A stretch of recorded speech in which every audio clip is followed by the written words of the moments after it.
Добродојдовте во уште едно заедничко дружење со емисијата Пријатели. Наша цел е да ви ја покажеме љубовта која што дават животните, а при тоа вам да ви ја возможиме вие да пружите топол дом на некој миленице. Ви припремивме интересни и едукативни содржини со кои се надеваме дека ќе го задржиме вашето внимание.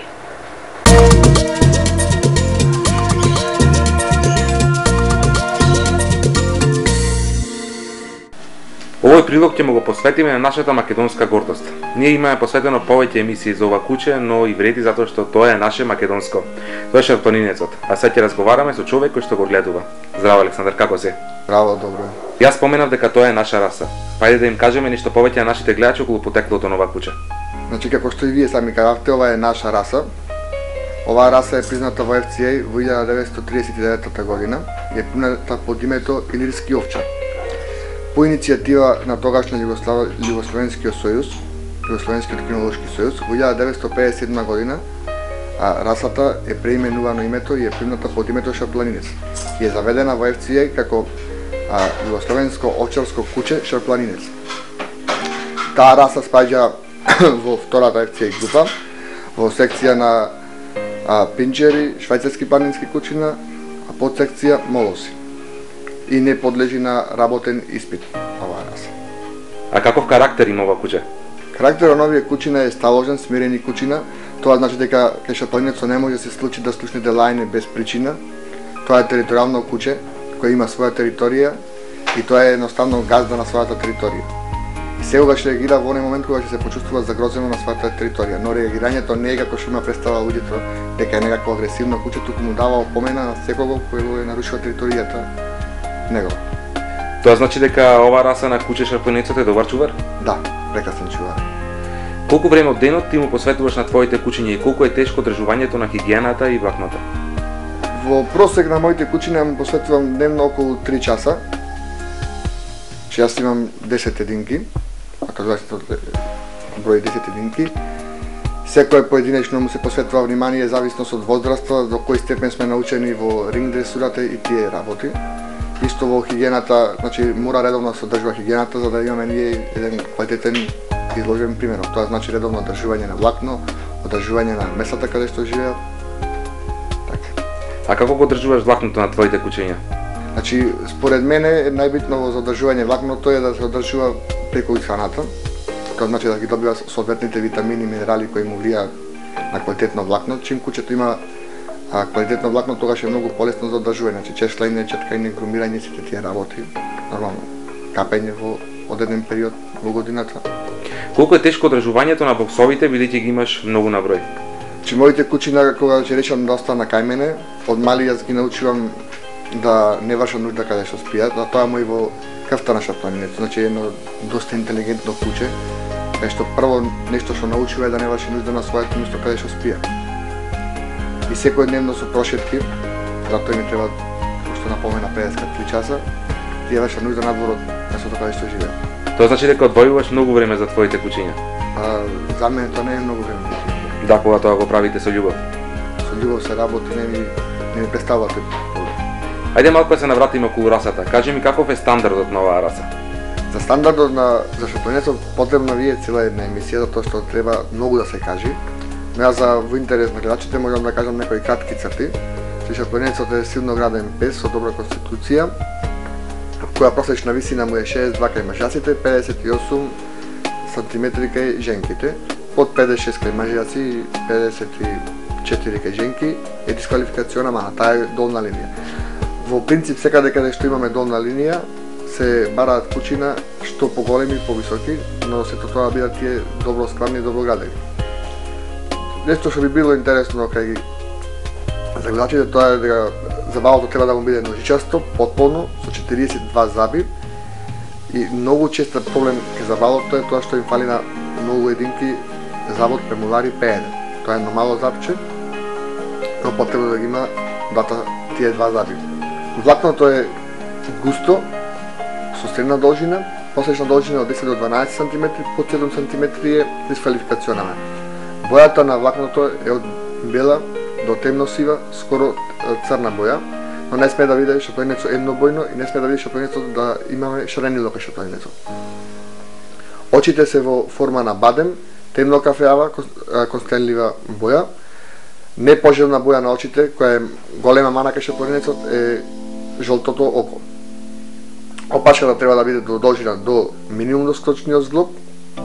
Колку време вас би треба да го спремите куќето идеално за нејна изложба, за да биде како што треба во рингот?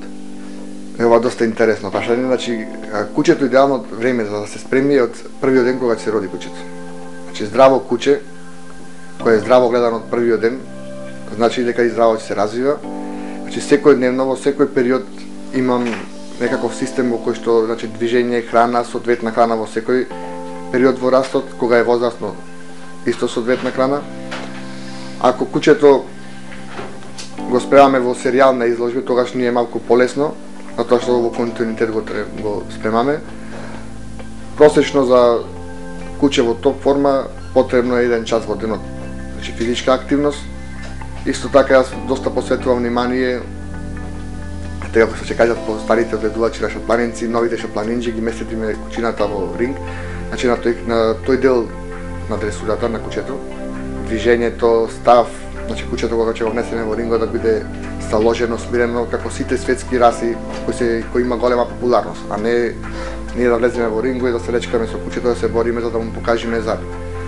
Секојдневно сите тие вежби му ги повторуваме на сите мои куќини, за да не најдам проблем да не може да му покажеме заби, а тоа се случува кај шапланинецот затоа што карактерно е малку тврдоглав, може во даден момент да покаже непослушност ако не се работи со него.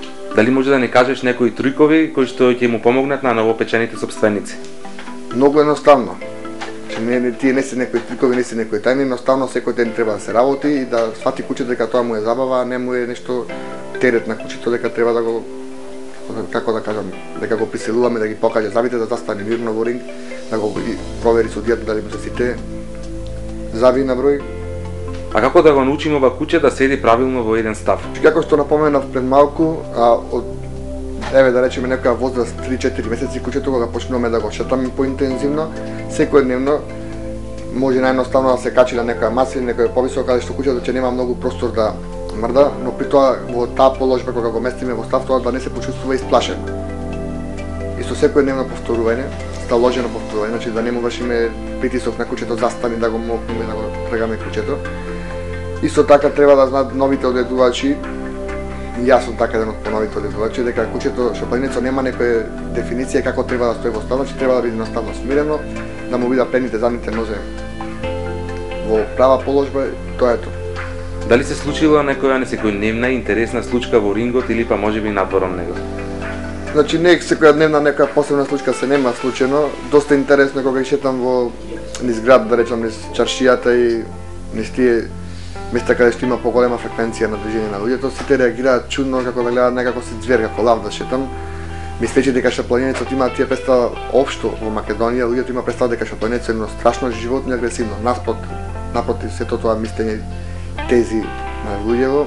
Јас тврдам дека шапланинецот е стварно благородно куќе, пријателски настроено, иако тоа и по дефиниција и по стандарди е територијално куќе, значи си ја брани својата територија, но многу е битно ако му е наруши, значи тоа има голема разлика од секојдневно поминување покрај него и нарушување, значи треба да нападиш истото да го предизвикаш шапланинецот да изреагира бурно. Јас знам за една многу битна награда која што вие ја добивте со вашето куќе. Тоа е европски шампион. Па дали може да ни кажете со колку куќиња се надпреварувавте и како поминавте во рингот? Затоа што не мора да значи дека куќето кое што потекнува од Македонија мора да е најдобро таму, нели? Да, не мора да значи. Морам да ве коригирам малку, значи моето куќе е млад европски шампион. На истото тоа надпреварување беше унгарско куќе, апсолутен победник, БОБ. А европското првенство тоа се случи во оваа година во 2013 во Женева. Во конкуренција со 4 куќина, каде што имавме од Франција, Италија и 2 унгарски куќина. Значи, унгарските куќина се во собственост на Варгасбул, тој е, како да кажам, можеби најголемиот представник на расата шапланинци, затоа што нема големо надпреварување, а да не учествува со 5-6 единки на секоја изложба. За голема моја радост и гордост на нашава земја, ова европско првенство, младиот европски шампион беше моето куќе. Имавме доста позитивна реакција од сите надпреварувачи. тие едноставно кажа драго ни што гледаме конечно куќа од Македонија, затоа што цело време тоа знаеме дека е собственост на Македонија и на Србија куќето, но цело време се настапуваат некакви куќи на кои имаат српска лоза. А како го знаат ова куќе во меѓународни рамки? Дали како македонско или како српско куќе? Значи во меѓународни рамки, ако пак ќе се повикаме на ЕФЦИ, тоа е заведено како собственост на Србија и Македонија. Значи има две матични земји. Тоа се уште така е. И по догледно време не знам дали би имало и промена во тоа нешто. Како се покажа вашето куќе во рингот и какви беа коментарите од самиот судија? Од самиот судија, значи судија беше Кристијан Аймар Даупвин, французин. Имаше една особа која најверојатно беше стажант на моето куќе, му го објаснуваше стандардот за шапланинецо. Што најверојатно беше некој неискусен судија, што за мене тоа значи големо нешто. Од 15 куќе на кои сите скупно беа да објаснува стандардот на моето куќе. Пред самата изложба јас имав мал проблем со Дичо, името на руски шампион. Проблемот беше не сакаше, откажуваше послушност во ринг дресурата.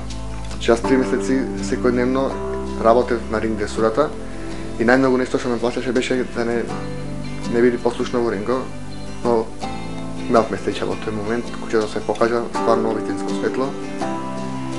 Тоа е тоа. Како вие го храните вашето куќе и дали има некоја тајна околу исхраната и витамините пред изложбата? Нема некоја посебна тајна, значи ги користам сите оние методи кои ги користат сите одедувачи. Значи од самиот ден кога се родат, кога почнуваме да ги прихрануваме куќината, им давам готова храна и им давам зготвена храна. Значи му менувам ради тоа да не му стане исхраната едноврсна, да има повеќе. Исто така му давам значи оние витамини кои се употребуваат за куќината, минерали и витамини. Нема некоја посебна тајна, значи на сите на било кој форум ги има на интернет во старата литература, ако почитаме ќе ги најдеме истите тие работи кои минерали му се неопходни на куќето за правилен раст и развој на куќето. Дали шарпанинецот како раса е склон кон некои болести? Овие куќина не се склони кон болести, значи се имаат добар имунитет, а тоа се должи тоа што не е хибридна раса, че е автотона раса. Нивната намена сите знаеме и нивното потрекло и нивното име дека е планинско куќе и тоа доста придонесува за имунитетот. Имаат проблем летниот период, но не е некој огромен проблем за разлика од овие хаски, маламути, тие куќина. Но самата реакција се гледа на куќината дека не им одговара жешкото. На кого ти би му го препорачал ова куќе, тоест оваа раса, и дали мислиш дека изгледот е пресуден за да се земи било каква раса на куќе? Во принцип сите луѓето кога земаат куќе земаат по изгледот, но тоа е според мене голема грешка, зашто сите раси си имаат своја карактерна особина, темперамент, агресивност, неагресивност, тврдоглавост. Шапланинецот како миленик е добар, но треба внимателно, значи од самото од кога ќе се земи куќето да се посвети внимание на неговата дисциплина. Значи да не се остава шапланинецот да сам донесува своји одлуки, да се осамостојува, значи да се знае кој е газда. Тоа му е воврежано во крвта, тој секогаш сака да доминира во просторот. Ајде малку те вратам во детството. Дали ти се сеќаваш на твоето прво милениче? Да, се сеќавам на моето прво милениче.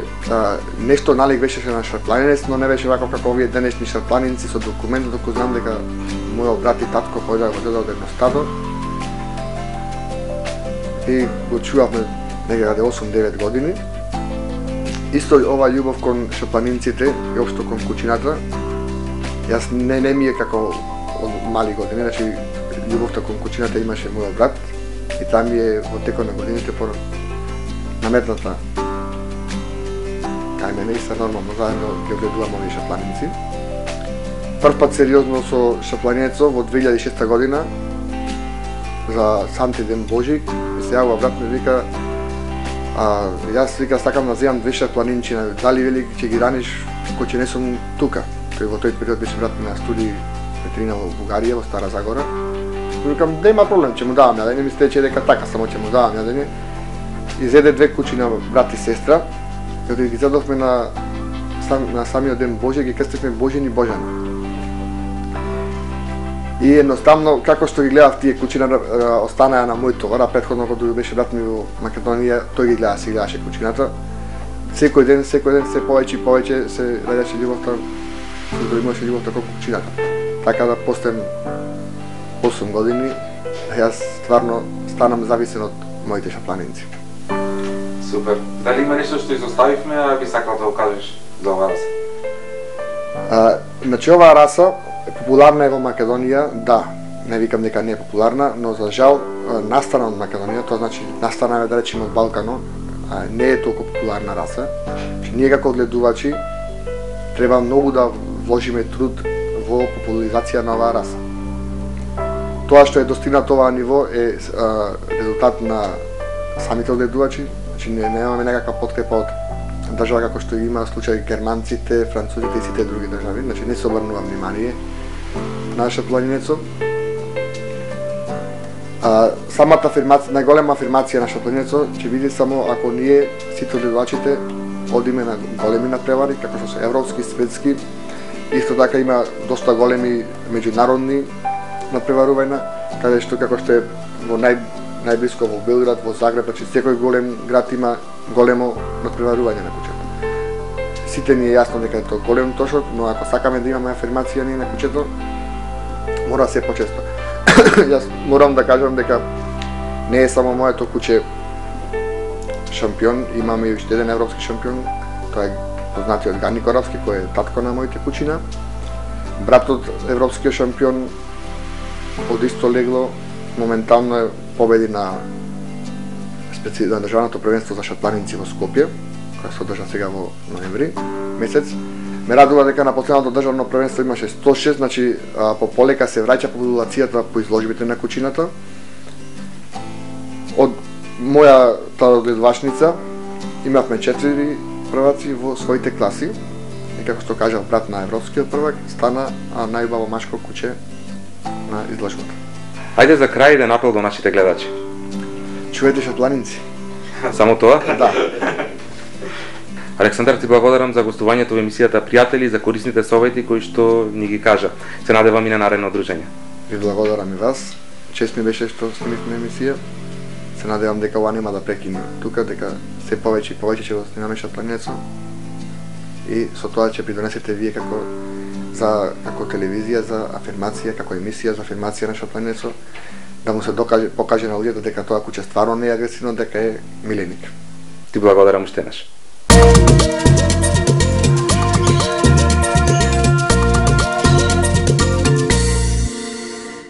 Roll over. Good boy. Roll over.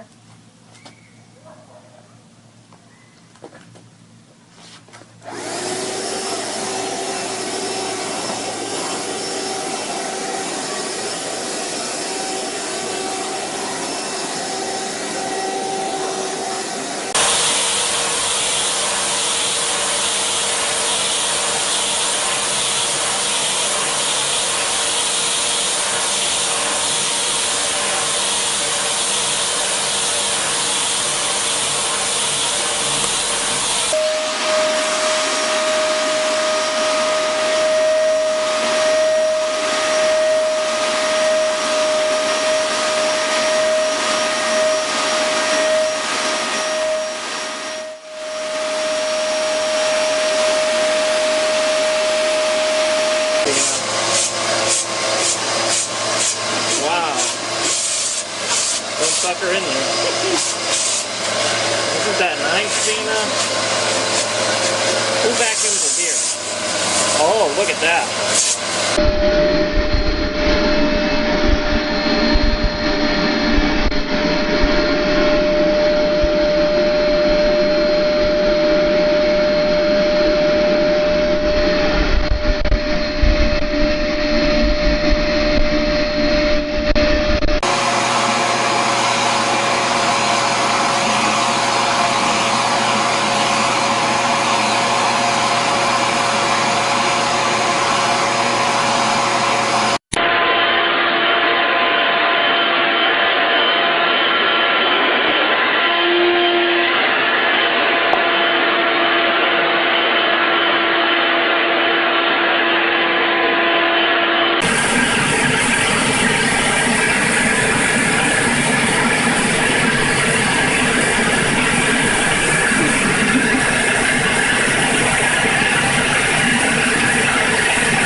Ние се наоѓаме кај доктор Петар Чупона, кој што ќе ни ја збогати нашата емисија со корисни совети околу здравјето на нашите миленици. Претходната емисија разговаравме за внатрешните, но сега ќе разговараме за надворешните паразити. Здраво, Петар, како си? Здраво. Како што кажав, претходната емисија разговаравме за внатрешните паразити, но сега ќе започнеме со надворешните. Од која возраст е најдобро се започне превенцијата? Превенцијата за надворешни паразити, исто така како и за внатрешните, пожелно да се почне од најмала возраст. Значи, да се континуирано треба да се прати здравствената состојба на миленикот и да се проверува, значи, здравствената состојба на кожата. Дали има некакви промени, било какви промени, дали има некои страни тела на неа, дали има некои паразити, крлежи, болфи, вошки, али најчесто странката доаѓа и прв пат бара да се совет од ветеринар која ќе примети дека на него има дали крлеж, дали болфа, дали нешто скока, значи некој поремет, дали некој испаѓање на влакна. И тогаш првиот пат е кога држателот на куќе се обраќа до ветеринарот. Тука е многу битно на која возраст. Значи возраста е од најмала возраст ако се почне, кога ќе се окучи куќето, нормално дека не треба одма да се третира. Ако е мајката третирана, значи од надворешни паразити, дали со протектори, дали со прашачина, неопитроиди, дали со ремчина, и самите куќина пошто обитуваат околу мајката, тука цицаат и тие се заштитени на некој начин. Али кога ќе почнат да шеткаат, да излегуваат од куќарка во надворешна средина, подложни се на влијание од надворешните паразити. Најчесто пролетниот период, есенскиот период има наезди на крлежи. Вошките, болфите, кучешки, тие се секојдневно, значи ги има. И ако кученцата не се третираат, значи не се заштитени од таа работа, најверојатно е дека ќе ги поседуваат на собствената кожа. Ако ги спомнуваме гливиците, кои може да како проблем со кожата да се јават, исто така и тие се доста, мора да се обрати позорност на нив, затоа што микоспоридиозата која носат најчесто мачките е зооноза и може исто така човек да заболи од неа. Третирањето е едноставно, али битно е дека малце непријатни се промените кои се јавуваат и на нашата кожа. Дали може да има некои несакани дејства? Третирањето со препарати за надворешни паразити може да има големи несакани последици ради неадекватни препарати кои се користат и ради несоодветни дози. Тука е многу битно при капење на животното со некои инсектициди кои се доста јаки и отровни. Ако не се стави заштитна маска, да не се лижи куќето после капењето, после интервенцијата која се нанесува зависно од која болест боледува, ако е краста, причина тоа мора да се капи со некои по-ригорозни инсектициди. Се аплицираат некои лекови, може да се аплицираат и субкутано, подкожно, тогаш е веројатноста од тровање, значи и од смрт, дури да угини животното. Во тој поглед мора да се носи заштитна маска, како што напоменав, и ако не се оди стручно со таа работа, значи може да има дури летални последици. Подобро да се спречи отколку да се лечи, нели? Па како можеме ние да постапуваме доколку самото куче или маче има веќе крлежи или болви на неговото тело? Па превенцијата, ја напоменавме, значи најчесто постојат препарати кои се нетоксични, али се адекватни, исклучиво се користат за кучина, мачина. Тоа се разни огрлици од разни производители, прашаци, спрееви, шампони кои содржат инсектициди. Јас ги преферирам, значи, протекторите кои се аплицираат на кожата, нема без убод, без ништо, тие чистат, значи, крлеж, болфа, вошка, али мора да се адекватно да се дозираат. Постојат, значи, протектори кои се по килажа, за 2 килограми до 5 килограми, од 5 до 10, значи не сме да се дај на куќе од 2 килограми, а да се дај доза за 20 килограми, пример, или 10 килограми. Колку се ефикасни оние прашаци кои што секојдневно се користат? Најчесто во продажба излегуваат и прашаци кои се користат за заштита од надворешните наметници. Нивното дејство е краткотрајно, Значи треба често да се употребуваат. Не се токсични ако се користи, ако се работи за пример стандардно познатиот прашок неопитроид, тој не е токсичен, али и да го лижи кучето, ама ефектот му е краток, со краток век, значи делува најповеќе до 3-4 дена, после тоа губи својството. Ако сакаме да третираме со прашкасти субстанции, тогаш мора тоа често да го правиме. Долгоначето милениче веќе има крлежи или болви на неговото тело. Дали може да ни кажете некој ваш совет како можеме ние да ги отстрануваме, затоа што тие не се отстрануваат туку така, нели? Доколку одгледувачот на кучето или мачето нема искуство со вадење на вакви кожни наметници, мора да се обрати кон собствениот ветеринар. Иначе може да се набројат неколку совети, да речем, кои би можеле собствениците на кучина сами да го извадат крлежот, али ако не се сигурни во тоа, подобро е да се обратат до собствениот ветеринар и тука тој најдобро ќе го извади. Може крлежот да се отстои со една проветка во која има алкохол, ацетон, да речем, или лак за ногти некои практикуваат, или некој инсектицид појак да се намачка самиот крлеж или да се стави да седи во проветката натопена, да речеме проветка со алкохол или ацетон, да се постави на самиот крлеж, да поседи 1 до 2 минути, тогаш тој ќе се зашемети од алкохолот. Ќе проба да излези, пошто не може да кукичките му се заринат, ќе сака да излези и да избега од тоа место. Тогаш најлесно може да се извади. А ако предпоставите дека не можете да го извадите крлежот, тоа најчесто се работи хируршки со многу мала интервенција, безболна, се вади без проблем. Доктор Петар, ви благодарам за гостувањето во емисијата, пријателе. Ви благодарам.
Возел зајакот во воз, наеднаш му ги снемало куферите, па нервозно викнал: Вратете ми ги куферите да не се случи истото што се случи лани. По некое време не му обрнувале никој внимание, па зајакот повторно викнал: Значи ви реков да ми ги вратите куферите и ќе се случи истото што се случи лани. На крадците му се смачило, па му рекле: Добро бе, зајко, ќе ти ги вратиме куферите, аман кажи што се случи лани. И па така, ми украдија куферите и никогаш поќе не ми ги вратија. То се случи лани. Овде е крајот на уште едно заедничко дружење со емисијата Пријатели. Се гледаме наредната недела на истото место во истото време. Имајте пријатен викенд. Чао!